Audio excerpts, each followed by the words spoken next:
Hello, everybody. Welcome to our first video podcast, because we're not just doing regular podcasts, as much as I'm assuming you love to hear my voice in your sleep.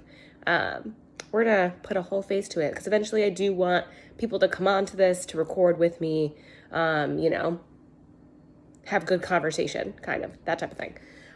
So our first podcast, we're going to talk about carbs. Now, I know I've talked about carbs a lot in other videos, but I'm just going to basically start from scratch here. So, carbs are something that we can constantly debate about. Are they good, bad, somewhere in between? We all want to know.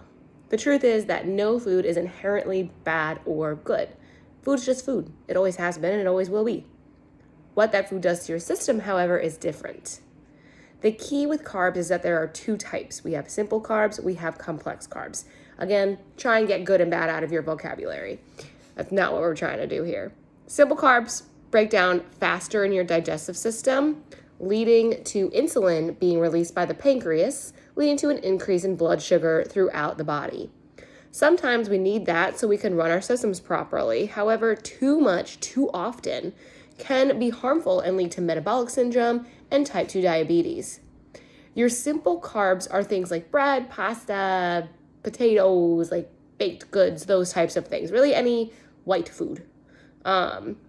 Your complex carbs, these are going to digest slower due to their fiber content, are going to be things like lentils, beans, whole grains, fruits, and veggies. And this doesn't make simple carbs the ones to eliminate. Really, we don't want to have to eliminate any food if we can help it. It just means you need to add in other foods to the simple carb to have it digest slower. So like add a fat, add a protein, add some fiber. So let's take pasta, for example. I know we all love pasta. Buttered noodles, right? Good old buttered noodles.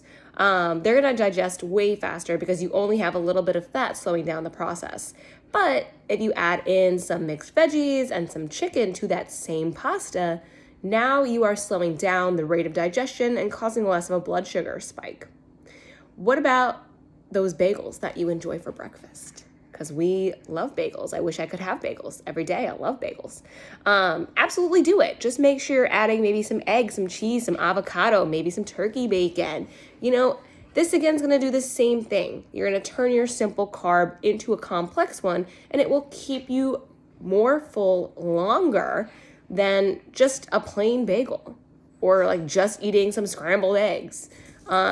For breakfast. Now, again, if you have dietary restrictions due to health reasons like celiac or lactose intolerance or chronic inflammation or anything like that, you may not want to eat the more glutinous things because they make your body feel like garbage.